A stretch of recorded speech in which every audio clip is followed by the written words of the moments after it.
सभी इंतजार कर रहे हैं।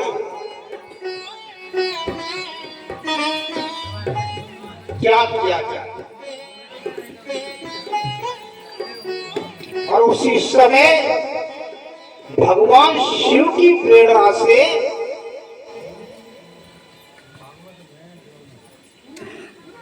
सुखदेव जी समाधिस्थ हैं।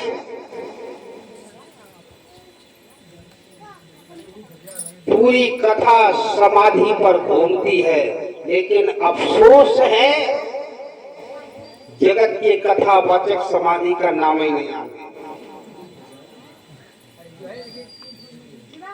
सुखदेव जी समाधिस्थ बैठे हैं। संसार की कोई सुध बुध नहीं है, क्योंकि उनका तो लक्ष्य ही था। जन्म के समय से ही नार डाला कंधे पर और वन को चले गए। पिताजी कहते बेटा बेटा, बेटे ने मुड़कर नहीं देखा। प्रेरित किया है, उठ उठ। अरे सुखदेव उठो, तुम्हारी आवश्यकता है।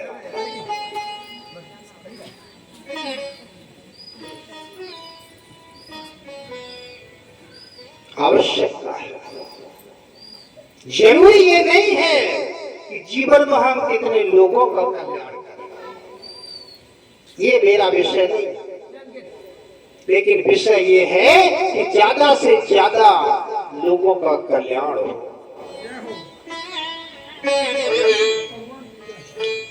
यही आवाज मेरे साथ भी गूंजी थी जिस वक्त छोटी सी पहाड़ की कंदरा में बैठा था। उठो उठो, तुम्हारा तो जो होना था हो गया, लेकिन समाज को कुछ जगाओ। मजबूरन आना। शंकर की प्रेरणा से आवाज होती, सुखदेव जी की समाधि खुलती है।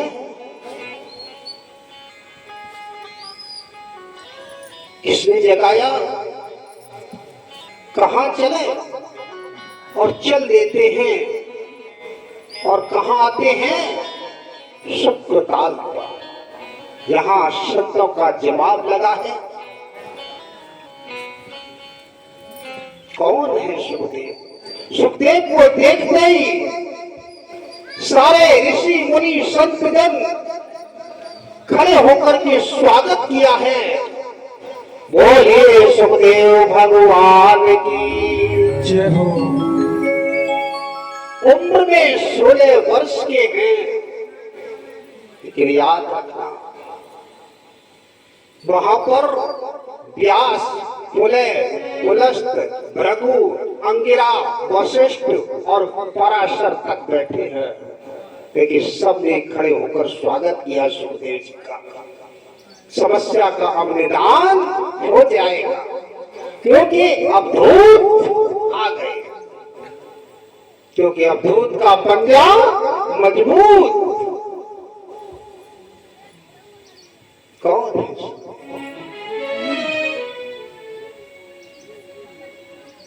वो सुखदेव हैं। थोड़ी जन्म की कथा लें। एक बार सती जी ने भगवान भोलेनाथ से पूछा, नारद के बेकायदे से,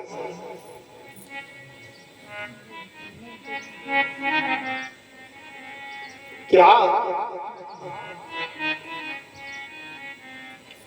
आपके गलों में ये मुंडों की माला किसकी है? ये आपने कभी नहीं बताया। वो तो भला हुआ जो नारद जी हमें बता गए। तो भगवान भोलेनाथ बोले हमें जवाला पर तो ज्यादा ही जगाए गए, हमारी तो 3 ही भूली, तुम्हें 4 ही भूली।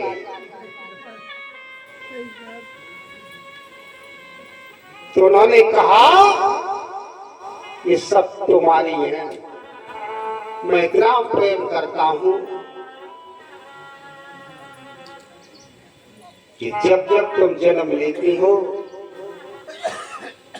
और शरीर छोड़ती हो तो उस सिर को हम गले में इस माला में डाल देते हैं। यकीन नहीं होगा तुम्हें। अच्छा ये बात, हम इतने बार मर चुके, 108 बार, और आप एक बार भी नहीं मरे। इसका कारण अब तो तुम डबल क्यों रहो। ऐसा रहस्य आपने मुझे कभी नहीं बताया जो हम ही अमर हो जाए। भगवान भोलेनाथ बोले हम जगह जगह मर जात, और ये गणौना के लोग जगत ही रहे, हम कहा करें। सुनते ही ना है। ये निधिया से कब हो जगत ना दास अमरता मिलत ना। निधिया से कब हो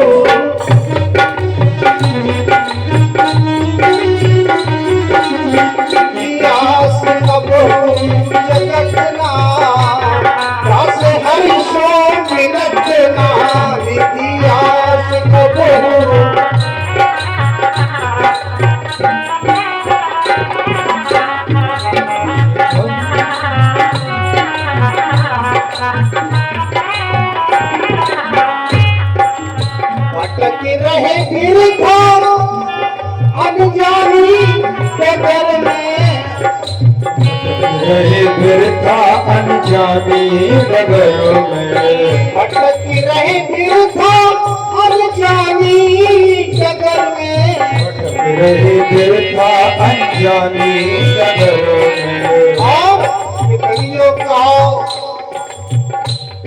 ये मार्ग ये अपना तजतना, दस हरि सो मिलत ना।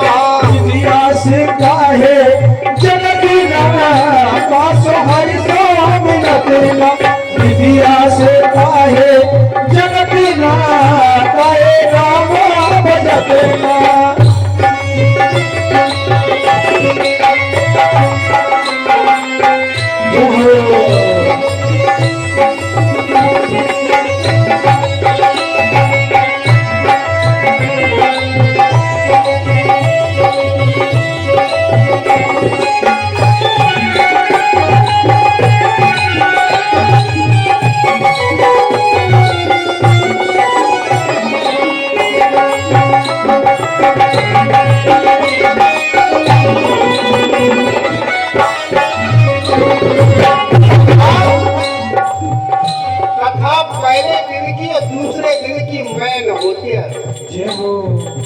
और बाद में हम बहुत कमे आते भाई आगे की कथा समझ में ना आया।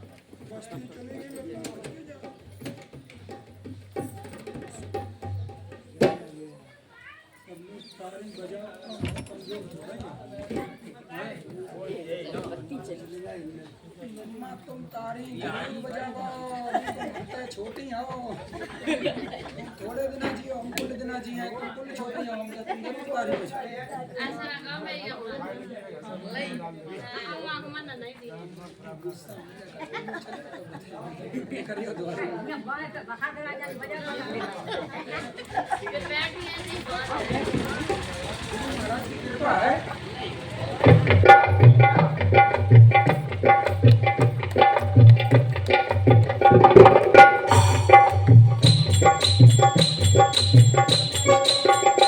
भगवान भोलेनाथ बोले हम अमर कथा जान, हम अमर कथा जान, इसलिए हमारी मृत्यु नहीं होती। तो सती जी बोली तो हमें क्यों सुनाए देवता उधर कि तुम्हें बहुत बार सुनाए, तुम सुनती ना है। अगर डराना में चौथी बार सुनाएंगे कि सुनते ही ना हम कहा।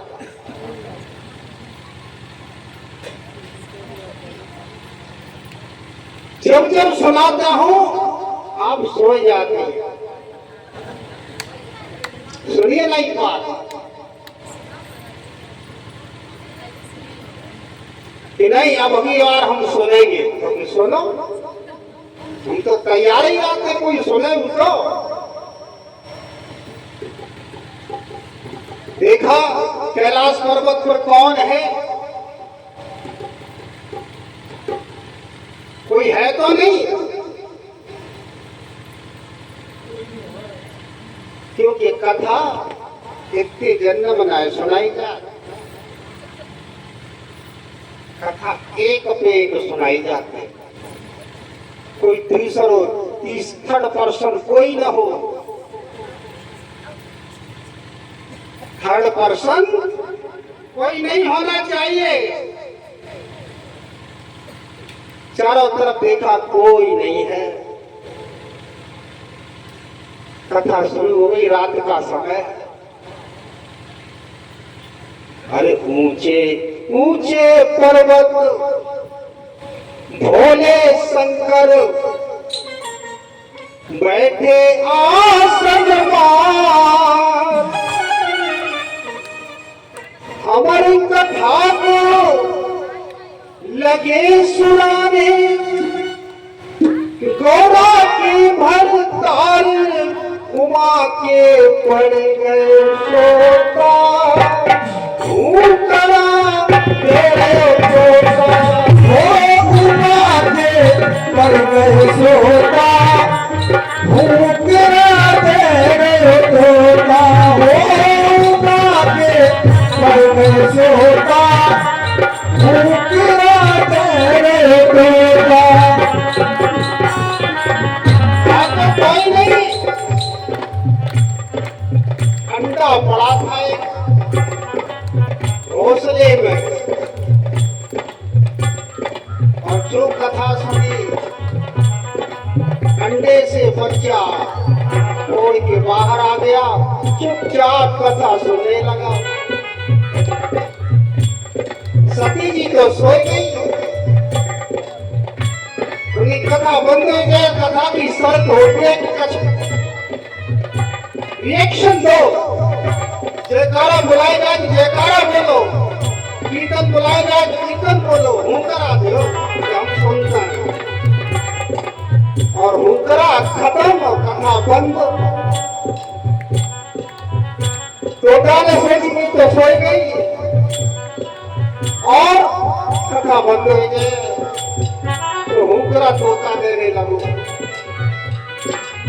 हमारी कथा गौरा को जब शंकर रहे सुनाई, हमारी कथा गौरा को जब शंकर रहे सुनाई, कथा हुई ना पूरी अरो नींद उमा को आई।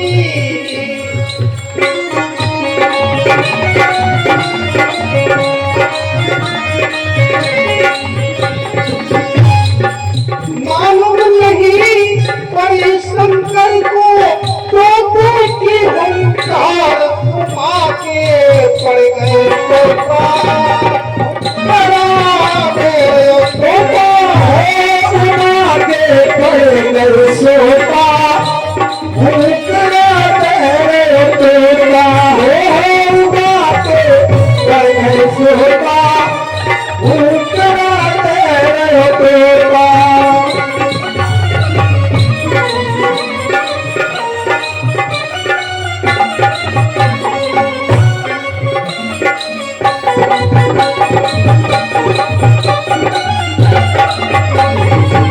ऊंचे पर्वत भोले शंकर बैठे आसन पर, हमारी कथा जब लगे सुनाने, गौरा की भरताल उमा के सोता, भूखरा तेरे तोता, हो उमा के पड़ गए सोता, भूखरा तेरे तोता, हो उमा के पड़ गए सोता, भूखरा तेरे तोता।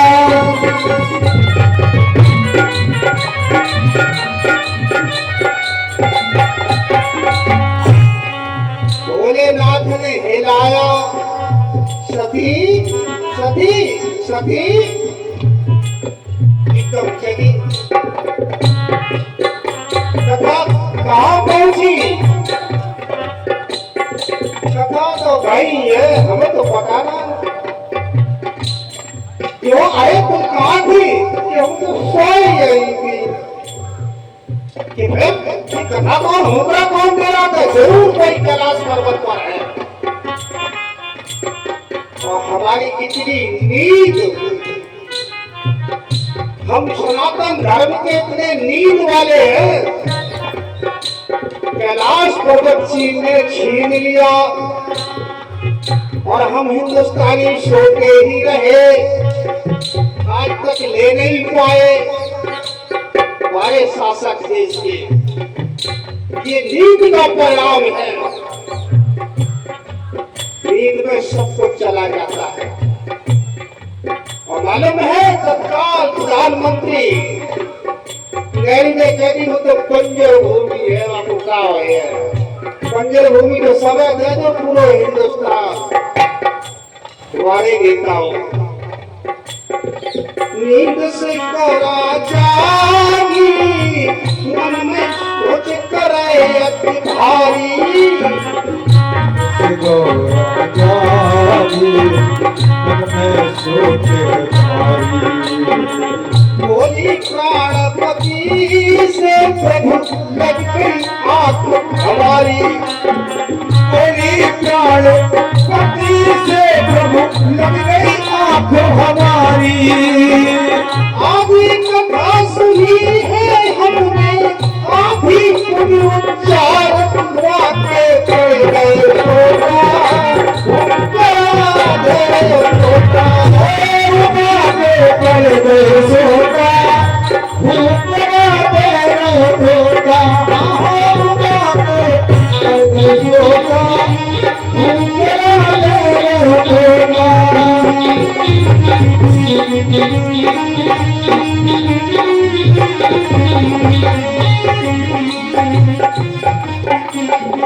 आधी कथा सुन पाई है प्रभु, आधी फिर सुनाए थे।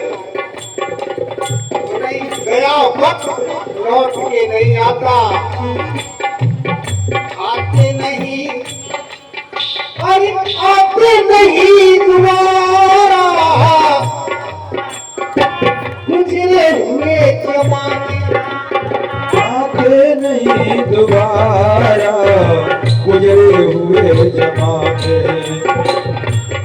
जो समय निकल गया निकल गया, इसलिए समय की कीमत होनी चाहिए। अब दोबारा नहीं होगी। रसूल लेकर भागे भोलेनाथ, तोता तो उड़ गया। उड़ते उड़ते भगवान भोलेनाथ पीछे पीछे, तोता आगे आगे उड़ता जा रहा है। और जाकर के व्यास की पत्नी रोटिका का मुंह खुला था, उसी मुंह में प्रवेश कर गया और पेट के अंदर चला गया। व्यास जी आश्रम में मिले, व्यास जी से भोलेनाथ बोले, व्यास जी बोले अहो भाग्य प्रभु दर्शन पाए। भोलेनाथ बोले दर्शन की तो बाद में बात करना, आपके आश्रम में मेरा चोर छुपा है। व्यास जी बोले चोर? यहाँ तो कोई चोर नहीं है, हम चोर दिख रहे हैं? नहीं, आपके यहाँ चोर छिपा है। व्यास जी बोले कैसा चोर? क्या चुराया? आपके पास क्या चीज है जो आपकी चोरी हो गई? आपके पास तो कुछ है भी नहीं, आप तो अभूत हैं। आपका क्या धन चला गया? अरे नहीं, मेरी अमर कथा चुराई है। अमर कथा? क्या गुण है प्रभु उसके? व्यास जी बोले उसके गुण क्या है? अमर कथा का क्या महत्व है? भोलेनाथ बोले जो भी सुन लेता है वो अमरत्व को प्राप्त हो जाता है, शांति को प्राप्त हो जाता है। अच्छा, इतने गुण हैं? हाँ, तो फिर आप क्या चाहते हैं कि हमारा चोर बाहर करो? क्या करेंगे आप? उस चोर को मारेंगे। व्यास जी बोले, चोर को मारेंगे? तो वाह, अब तो बड़ी हंसी की बात है। आप कहते हैं कि अमर कथा सुन लेता है सो अमर हो जाता है, और आप कहते हैं हम उसे मारेंगे। तो अब ये बताओ, हम तो कुछ जानत ना है, तुम ही बताओ सत्य क्या है? या तो अमर कथा झूठी है या आप झूठे हैं। अमर कथा अगर सुन ली उसने, वो तो अमर हो गया, तो आप मार नहीं सकेंगे। इसलिए प्रभु जो भाव सो भाव, अब कोई जवाब ना आओ तासे अब जाओ। अब एक हत्या कर नहीं पाओगे आप, क्योंकि अमर कथा सुनने के बाद जो अमर हो गया है उसे आप मार नहीं सकेंगे। भगवान बोले बात तो ठीक है, फिर आप काहे को पीछे पड़े हो? जाओ, आपको कौन सा धन चलोगे? अमर कथा होते ही जाएगी, रहेगा जो सुने सो अमर हो जाए। और माना अमर होएगा राजी से न सही, धोखे ही से सही। भगवान भोलेनाथ कैलाश पर्वत पर लौट आए। वो है श्री सुखदेव जी, 12 वर्ष मां के पेट में रहे। व्यास जी ने कहा, अरे भाई कौन है, जल्दी निकल के बाहर आ, तेरी मैया मरने वाली है। 12 साल हो गई भाई। नहीं, यही जगह फर्स्ट क्लास है, यहाँ कोई झंझट नहीं है, ना ओढ़ने की जरूरत, ना कोई माया। अच्छो भजन हो, हम तो प्रभु यही भजन करें कि नहीं बाहर आ। कि शर्त है मेरी एक। क्या शर्त है? कि शर्त ये है कि आप वचन दो, आप हमें रोकेंगे तो नहीं।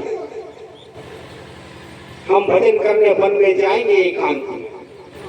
व्यास जी बोले, भाग्यवान तुम बाहर तो आजा, हम तुझे ना रोके।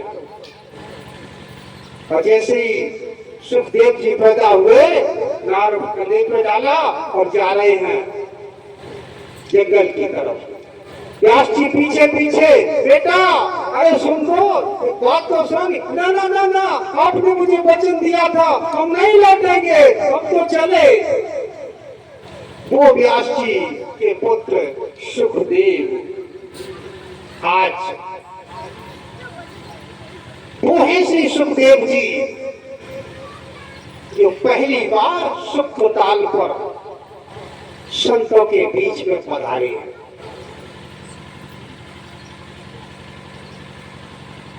जैसे ही आए, अरे व्हाट इज द मैटर, क्या मामला है? इतनी भीड़ भाड़ क्यों, क्या बात है?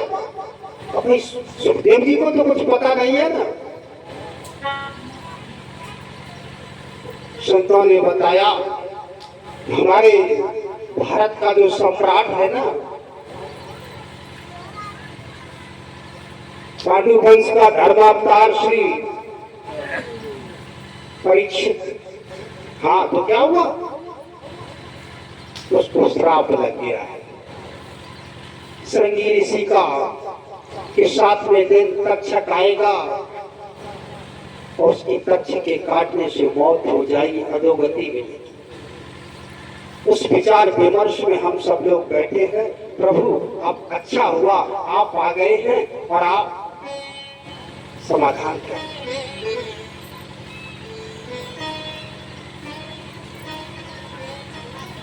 इसका इंतजार था। एक लाइन देके आगे, अरे जिसका हमें